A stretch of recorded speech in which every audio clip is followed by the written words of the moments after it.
Alright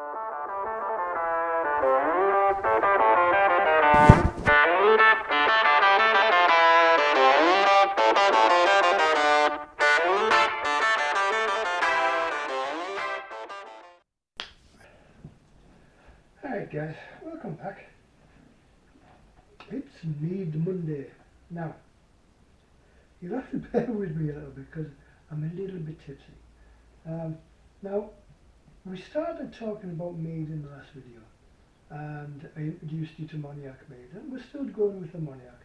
Still got half a bottle left and a couple of other bottles stashed away. But we're talking about ways of drinking mead. Now, the most common way that people drink it is straight from the bottle.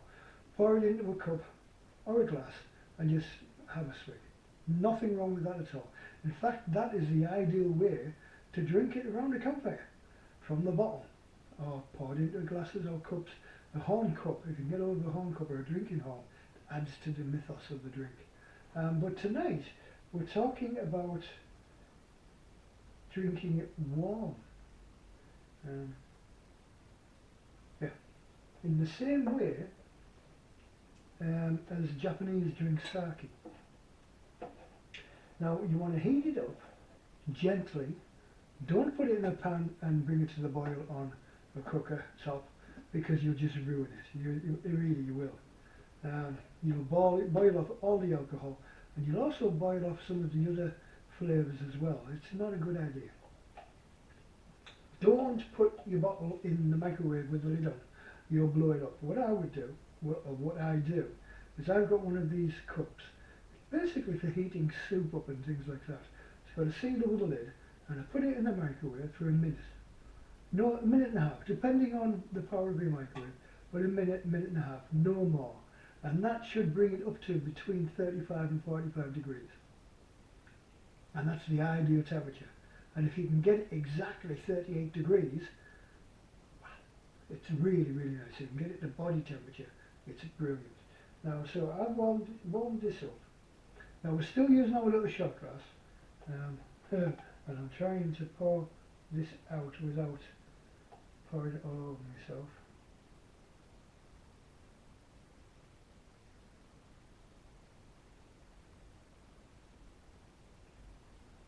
There we go. And we'll just pop that down and put the lid back on. Now, the reason why I like this warm, and why it makes a really nice drink, especially this time of year during the winter, or the beginnings of the winter, the late autumn, early winter nights, it really does make a nice warming drink. And I tell you how it is nice as well. With friends, sat out in the garden on a mild early winter evening, and with some warmed mead and something to eat. It's brilliant. Now I like it with mince pies. Unfortunately, the mince pies I bought to go with this video, I ate them. Sorry. So I've got the next best thing. What I've got here is a mince pie flavoured malt loaf. Now for you guys who don't know what a malt loaf is, it's basically a fruit loaf, a spiced fruit loaf made with malted grains. And it's the same flavour, this is the same flavour as you would get with our mince pies. Now if you don't know what mince pies are, I'm going to do touch on them in a little bit more detail as we get closer to Christmas. But basically they are a spiced pie made with small pieces of fruit, with spices and herbs and all sorts of stuff. Cinnamon, nutmeg, cloves, that sort of thing. And they're an ideal accompaniment to mead.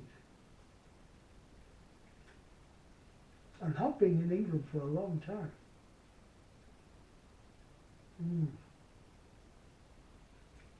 Oh, man, beautiful. Now, I don't know whether you can remember, but when we were drinking the cold mead, I said when you drink it back you'll get air in the mouth with it. And that allows the alcohol to spread over your tongue more quickly, more evenly. Now when it's warmed, instead of getting that air infusion, you get an alcoholic fume infusion from the mead. And what that does is it instantly percolates and spreads around the inside of your mouth.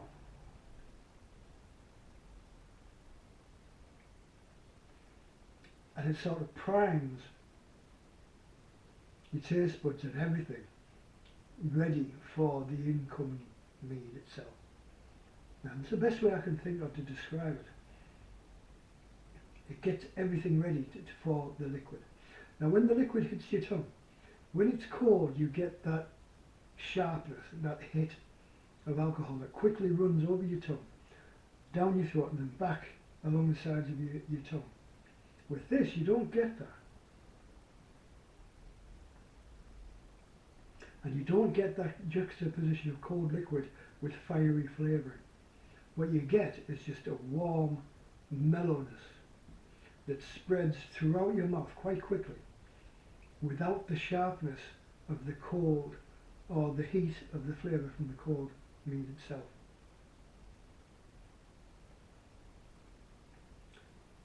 Oh, beautiful. Now, a little bit on the history of honey. We all know that honey's been used, made into alcoholic drinks for a long time. Today, almost everybody will call any alcoholic honey drink they get, they will call it mead. But that's not strictly true. Mead is actually Anglo-Saxon, meaning of the valley. The word mead with an E on the end, M-E-A-D-E, is actually the Anglo-Saxon word for valley. Mead being a diminutive of the valley, so it's of the valley. And that's what mead is, it's the drink of the valley. Now it's called that because the bees would collect the pollen and the nectar and what have you from the flowers of the valley. That's where most of the crops were grown. That's where you had your hay meadows for your livestock and things like that. Same in Ireland. And in Ireland it's called mead, which literally means of the valley. The Vikings, they had a particular place in their heart for mead. They called it medieval, which has two meanings. It means to learn of the valley or to teach of the valley. And it's suspected, it's supposed that it's called that because there is a particular connection with mysticism within the Viking culture to do, well, the Norse culture to do with honey.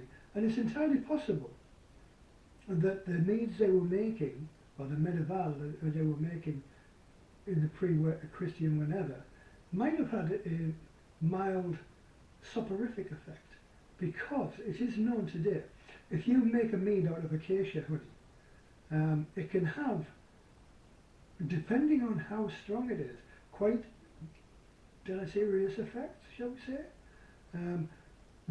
Honey made from rhododendrons actually can be quite toxic if you're not careful, if it's not filtered and treated properly. Now if you look at the Norse honey, now see if I can remember, their most common meadow flowers, which is, and it has been for a long time, is the meadow anemone. So you're going to get a distinctive flavour from honey made from the Norse meadow flowers. In Ireland, oh, what was it? I've forgotten already. Oh, it's gone. Can't remember what the Irish had.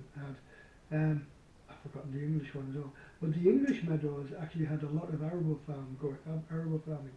So you had cornflowers, and you had meadowwort, and all sorts of things. And all of those flowers will give you a distinctive flavour. That's why today a honey made in Scotland is going to taste differently to a honey made in Northumbria, like Lindisfarne, something like that. And it's quite an interesting subject.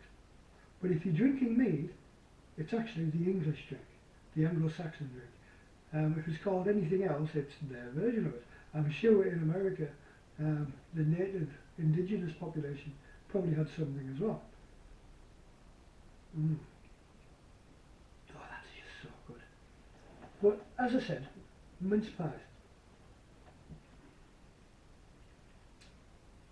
The cinnamon and the cloves and those hot spices, just a nice juxtaposition again with the warm mead.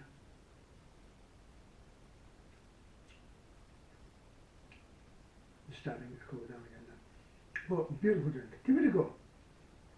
Get us some mead, warm it up. No more than a minute, minute and a half in a suitable container in the microwave.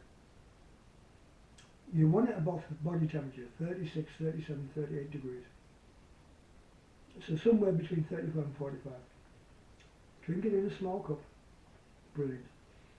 Now, this time of the year, we're heading into party season. This is ideal. If you get a few friends around, we're not talking a massive crowd. Just a few friends, sat around talking, chewing the fat as it were. Give them some warm mead and see them mellow out.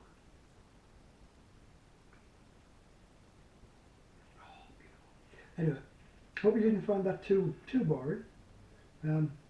Stay safe, keep sipping the mead, and we'll talk again soon. Cheers guys. Slán seo.